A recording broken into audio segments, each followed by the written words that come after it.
Saat itu Andi berdiri gemetar di depan meja dengan dua polisi mengapitnya. "Kamu dituduh melecehkan Rina, Andi. Ada bukti kuat," kata manajer dengan suara dingin, sementara Andi merasa dunia runtuh karena dia tahu tuduhan itu palsu total. Ruangan kantor di pusat Jakarta yang biasanya ramai tiba-tiba menjadi sunyi, semua mata tertuju padanya. Andi, 28 tahun, desainer Grace yang selalu tenang dan profesional, tak pernah menyangka hari biasa ini akan berubah jadi mimpi buruk. Rina, rekan kerjanya yang dulu sering mengajak ngobrol santai, kini berdiri di sudut ruangan dengan air mata pura-pura, menunjukkan memar di lengannya yang katanya akibat Andi. "Dia mendekati saya di lift kemarin malam, paksa saya masuk ke ruang meeting kosong," katanya sambil terisak. Andi membuka mulut ingin membela diri, tapi tenggorokannya kering. Dia ingat malam itu dia memang di kantor sampai larut, tapi bukan karena Rina. Dia sedang bersama Budi, rekan desainer lain yang selama 2 tahun ini menjadi rahasianya yang paling berharga. Mereka hanya duduk berdua di ruang istirahat belakang, berbagi cerita tentang keluarga dan mimpi, tangan saling genggam diam-diam, tidak ada yang lebih. Tapi siapa yang percaya? Di Indonesia, tuduhan seperti ini bisa menghancurkan segalanya dalam sekejap. Polisi mulai membacakan hak-haknya, meminta dia mengosongkan meja. Andi melihat Budi dari kejauhan, berdiri di antara rekan-rekan lain dengan wajah pucat. Mata mereka bertemu sebentar, penuh ketakutan yang sama. Andi tahu, jika Ideocit itu tidak membuktikan apa-apa, hidupnya akan berakhir di sini. Malam itu, di sel tahanan sementara, Andi duduk sendirian, mengingat bagaimana semuanya dimulai. Dia lahir di Yogyakarta dari keluarga Muslim tradisional. Ayahnya guru ngaji, ibunya pengusaha kecil warung makan. Andi pindah ke Jakarta untuk kuliah dan kerja, berharap menemukan kebebasan. Tapi kebebasan itu datang dengan harga mahal. Dia bertemu Budi di perusahaan yang sama, awalnya hanya teman kerja. Lama-lama, percakapan malam hari di kai kecil dekat kantor berubah jadi sesuatu yang lebih dalam. Mereka saling mengerti tanpa perlu kata-kata berlebih. Budi juga menyembunyikan identitasnya dari keluarga di Surabaya. "Kita harus hati-hati," kata Budi selalu. Sekarang hati-hati itu tidak cukup. Pagi harinya, pengacara kantor datang membawa rekaman chat. "Kita akan periksa dulu," katanya singkat. Andi berdoa dalam hati, semoga rekaman itu menyelamatkannya. Tapi dia juga takut, karena rekaman itu mungkin menunjukkan lebih dari yang dia inginkan. Rekan-rekan mulai berbisik. "Andi gaya," kata seseorang di grup chat yang bocor. Berita menyebar cepat seperti api di rumput kering. Andi merasa sendirian di tengah kota besar ini. Keluarganya di Yogyakarta belum tahu, tapi telepon dari ibunya sudah masuk. "Kamu kenapa, Nak? Ada yang bilang kamu ditangkap." Andi tak bisa menjawab. Dia hanya bisa menangis diam-diam di sudut sel, bertanya-tanya apakah cinta yang dia rasakan untuk Budi layak untuk semua ini. Sementara itu, Rina di rumahnya tersenyum kecil. Dia tahu Andi tidak bersalah, tapi dendam karena Andi menolak ajakannya keluar dulu membuatnya nekat. Dia tak menyangka ide itu akan membalikkan segalanya. Di kantor, Budi duduk gelisah di meja kerjanya. Dia tahu rekaman itu ada di server. Malam itu dia dan Andi memang terlihat di kamera ruang istirahat. Pelukan kecil, ciuman di pipi. Bukan pelecehan, tapi cinta. Budi takut jika ide itu keluar, rahasia mereka berdua akan terbongkar. Tapi dia juga tak bisa membiarkan Andi menderita sendirian. Siang itu, pengacara memanggil Andi ke ruang sidang kecil. "Kita punya rekaman," katanya. Layar menyala. Gambar hitam putih menunjukkan Andi dan Budi duduk berdua, tertawa pelan, tangan saling genggam. Tidak ada Rina. Tidak ada kekerasan. Hanya dua pria yang saling mencintai di tengah malam kantor yang sepi. Andi menutup mata, lega sekaligus ngeri. Rina terdiam. Tuduhannya runtuh. Tapi bagi Andi ini baru awal dari badai yang lebih besar. Rekaman itu diputar ulang 3 kali di depan manajer dan polisi. Wajah Rina memucat. Ini tidak mungkin, gumamnya. Tapi bukti sudah jelas. Andi dilepaskan sore itu juga dengan permintaan ma resmi dari perusahaan. Tapi berita sudah menyebar ke seluruh kantor. Andi dan Budi mereka berdua, bisik-bisik itu mengikuti langkah Andi saat dia keluar dari gedung. Budi menunggunya di parkiran bawah tanah. "Kamu baik-baik saja?" tanya Budi sambil memeluknya erat, tidak peduli ada kamera keamanan lagi. Andi mengangguk, tapi hatinya berat. Mereka pulang ke apartemen kecil Andi di kawasan Kemang. Malam itu mereka duduk di balkon, memandang lampu Jakarta yang berkelap-kelip. "Aku takut," kata Andi. "Keluargaku mereka tidak akan mengerti." Budi menggenggam tangannya lebih erat. "Kita hadapi bersama." Keesokan harinya, telepon dari ayahnya datang. "Pulang ke Yogya sekarang, Andi. Kita bicara." Suara ayahnya dingin seperti es. Andi tahu berita sudah sampai ke kampung.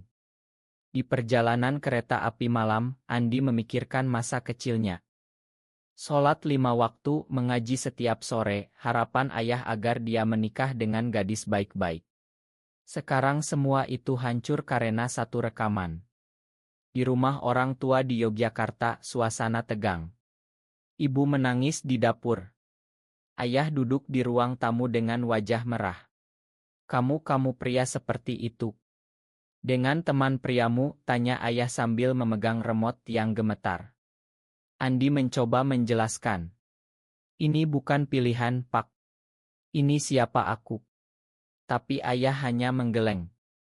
"Kamu bikin malu keluarga. Tetangga sudah tahu."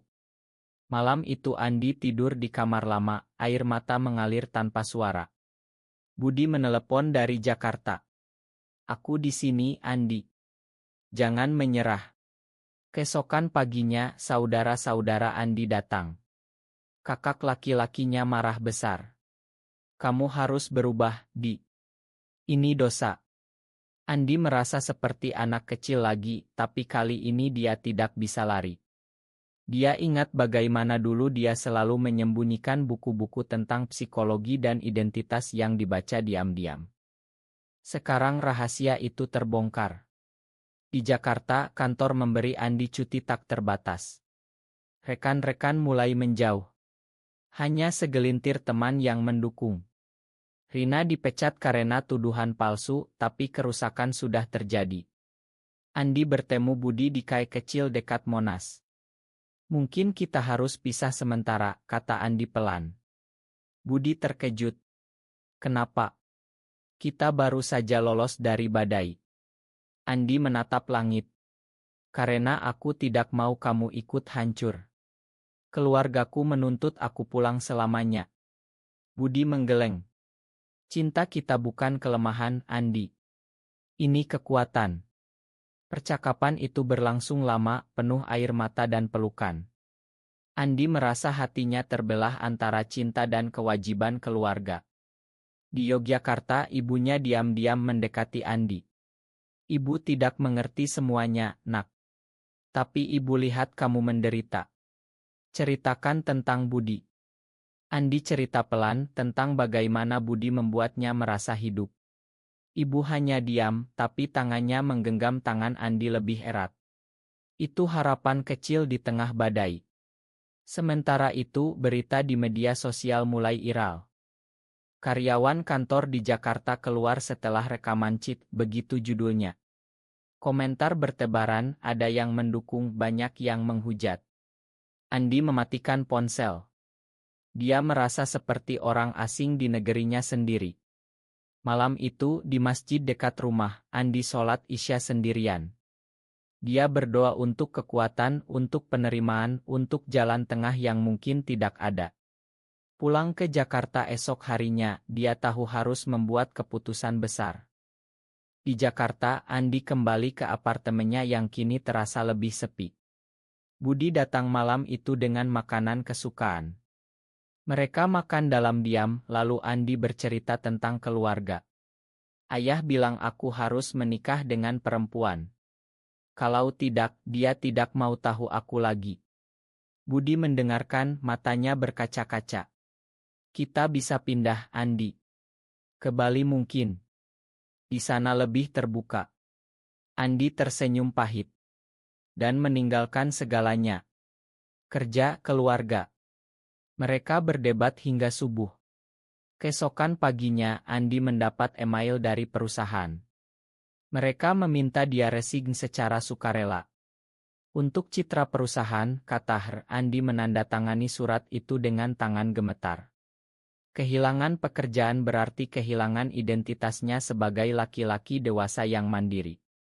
Dia mulai mencari kerja baru, tapi setiap wawancara pertanyaan tentang alasan resign membuatnya terpojok. Suatu hari, dia bertemu teman lama kuliah, seorang aktis yang dulu dia hindari. Kamu harus bangkit, Di. Jangan biarkan masyarakat denisikan kamu, kata temannya. Andi mulai menghadiri pertemuan kecil komunitas rahasia di Kaya tersembunyi. Di sana dia bertemu pria-pria lain dengan cerita serupa. Satu orang kehilangan anak karena coming out. Yang lain dipukul keluarga. Andi merasa tidak sendiri lagi. Tapi di rumah, telepon dari ibu datang setiap malam. Ayah masih marah, nak. Tapi ibu doakan kamu bahagia. Kata-kata itu memberi kekuatan. Budi juga mengalami tekanan. Keluarganya di Surabaya mendengar kabar. Kamu harus pulang dan menikah, kata ibu Budi. Budi menolak. Aku cinta Andi, Bu. Percakapan itu berakhir dengan tangisan. Mereka berdua kini berada di jurang yang sama. Suatu malam di apartemen mereka bertengkar hebat. Kamu selalu mau sembunyi, kata Andi. Budi balas, kamu yang mau pisah dulu. Kata-kata kasar terlontar, tapi di akhir malam mereka saling memeluk, meminta maaf. Cinta mereka diuji, tapi tidak putus. Andi memutuskan untuk terapi. Dia menemui psikolog yang paham isu. Kamu harus terima diri dulu sebelum orang lain terima kamu, kata psikolog. Sesi-sesi itu lambat laun membuka luka lama Andi. Dia ingat saat SMA, dia pernah mencoba berubah dengan berpacaran dengan perempuan tapi gagal. Semua itu membuatnya merasa bersalah. Sekarang dia belajar bahwa dia tidak salah. Berita di media mulai mereda, tapi di lingkungan sekitar masih ada tatapan aneh. Andi mulai menulis diari setiap malam, menuangkan perasaannya. Hari ini aku merasa kuat, tulisnya suatu hari. Budi membaca dan tersenyum. Kamu memang kuat.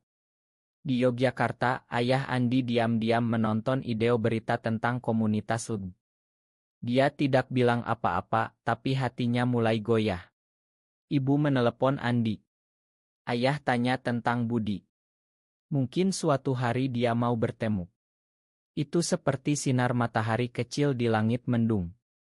Andi dan Budi merencanakan liburan kecil ke Bali untuk menyembuhkan luka. Di pantai Kuta, mereka berjalan bergandengan tangan untuk pertama kali di depan umum. Angin laut membawa rasa bebas yang lama hilang. Tapi di balik senyum, Andi masih membawa beban. Dia tahu perjuangan belum selesai. Di Bali, Andi dan Budi menghabiskan hari-hari dengan sederhana.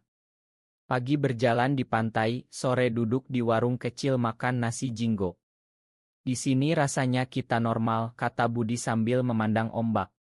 Andi mengangguk, tapi pikirannya melayang ke Jakarta dan Yogyakarta. Malam ketiga, mereka duduk di tepi pantai, bintang-bintang di atas. Budi mengusulkan, mari kita tinggal di sini selamanya. Buka usaha kecil. Andi ragu. Keluargaku butuh aku, Di. Percakapan itu membawa kembali ke realita.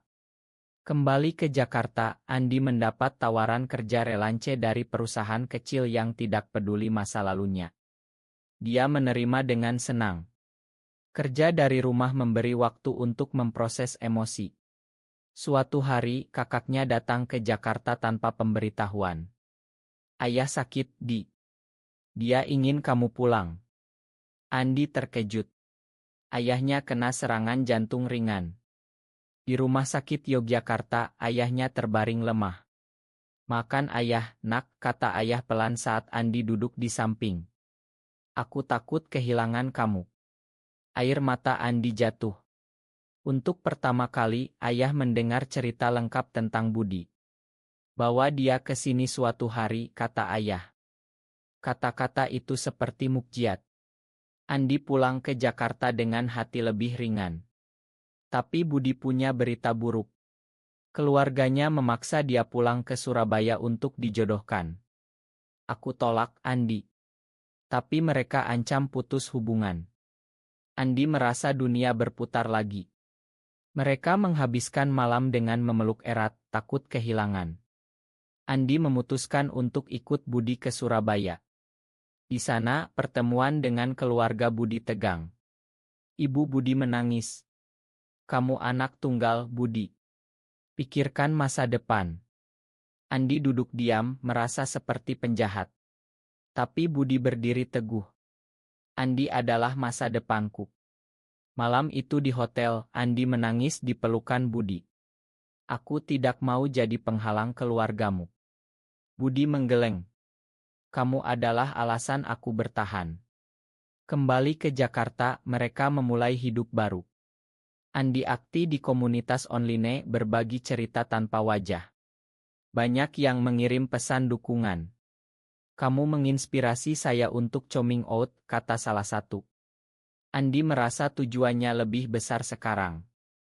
Di kantor Relance baru, dia bertemu rekan-rekan yang terbuka. Bosnya bahkan bilang, kami tidak peduli siapa yang kamu cintai, asal kerja bagus. Rasa percaya diri Andi tumbuh. Suatu akhir pekan, ibu dan ayah Andi datang ke Jakarta untuk pertama kali. Mereka bertemu Budi di apartemen. Suasana canggung di awal, tapi lama-lama ayah bertanya tentang pekerjaan Budi. Ibu memasak bersama mereka. Kalian berdua kelihatan bahagia, kata ibu pelan. Itu bukan penerimaan penuh, tapi langkah pertama. Andi merasa beban di dadanya mulai terangkat. Bulan-bulan berikutnya, Andi dan Budi membangun rutinitas baru. Pagi kerja, malam masak bersama, akhir pekan jalan-jalan ke Taman Suropati. Andi mulai menulis blog anonim tentang perjalanan gay di Indonesia.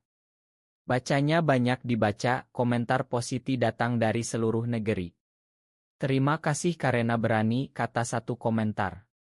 Itu memberi Andi kekuatan untuk terus maju.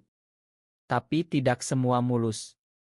Suatu hari, saudara Budi datang ke Jakarta dan memukul Budi di depan apartemen. Kamu bikin malu keluarga, teriaknya. Andi keluar membela, polisi datang. Kejadian itu membuat Budi depresi berat.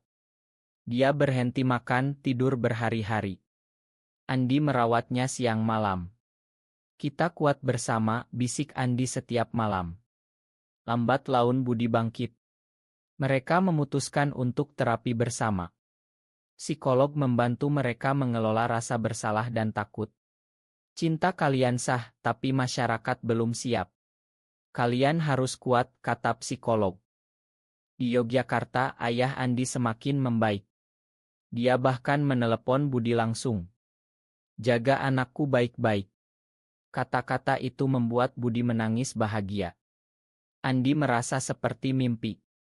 Tapi ada pengorbanan. Andi menolak tawaran kerja di perusahaan besar karena takut masa lalunya diungkit lagi. Dia memilih Relance meski penghasilan lebih kecil. Kesehatan mental kita lebih penting, katanya pada Budi.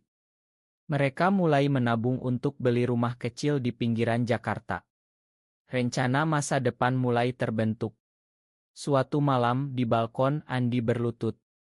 Budi, mau jadi pasangan hidupku selamanya. Budi tertawa sambil menangis. Ya, tentu saja. Mereka merayakan dengan makan malam sederhana. Tidak ada cincin mewah, hanya janji tulus. Keluarga Andi mulai menerima pelan-pelan.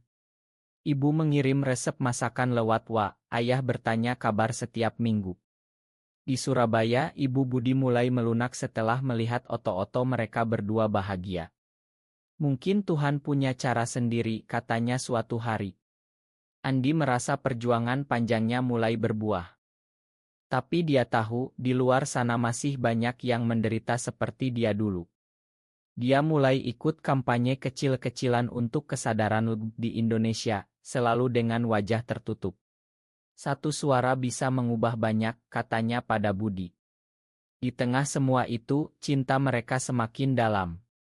Mereka belajar saling mendukung, saling mengerti tanpa kata. Andi tidak lagi merasa sendirian. Jakarta yang dulu terasa dingin kini hangat karena kehadiran Budi. 1 tahun berlalu sejak tuduhan itu. Andi dan Budi kini tinggal di rumah kecil mereka di Depok. Pagi-pagi Andi membuat kopi, Budi menyiapkan sarapan. Rutinitas sederhana yang dulu hanya mimpi. Andi bekerja sebagai desainer lepas dengan klien tetap. Budi naik jabatan di perusahaan lama setelah membuktikan diri. Keluarga mereka mulai datang berkunjung bergantian. Ayah Andi bahkan duduk berbincang dengan Budi tentang sepak bola. Kalian berdua seperti anakku sendiri sekarang, katanya suatu hari. Andi tersenyum lebar. Di komunitas, Andi menjadi pendengar bagi yang baru coming out. Dia berbagi cerita tanpa memaksa. Fitnah bisa datang, tapi kebenaran selalu menang, katanya dalam satu pertemuan virtual. Budi bangga melihat perubahan Andi. Suatu malam, mereka duduk di teras rumah, memandang bintang. Ingat dulu di kantor, tanya Budi. Andi tertawa. Ya, satu rekaman mengubah segalanya. Mereka memeluk erat, angin malam membawa rasa damai. Andi tahu perjalanan belum selesai. Masih ada hari-hari sulit, tatapan aneh di jalan, tekanan dari luar. Tapi sekarang dia punya kekuatan untuk menghadapi. Dia telah tumbuh dari pria yang ketakutan menjadi pria yang percaya diri. Budi juga berubah, lebih terbuka dengan keluarganya. Mereka merencanakan liburan ke Yogyakarta bersama keluarga besar. Andi merasa lengkap. Di akhir hari, saat sholat maghrib bersama, Andi berdoa dalam hati. Terima kasih untuk cinta, untuk pelajaran, untuk kekuatan. Hidupnya kini penuh warna, bukan lagi hitam putih seperti rekaman chip dulu. Tapi di balik semua kebahagiaan, Andi masih sering bertanya-tanya tentang orang-orang lain yang masih berjuang sendirian. Benarkah bahwa seorang pria hanya bisa bahagia jika mengikuti norma masyarakat Indonesia?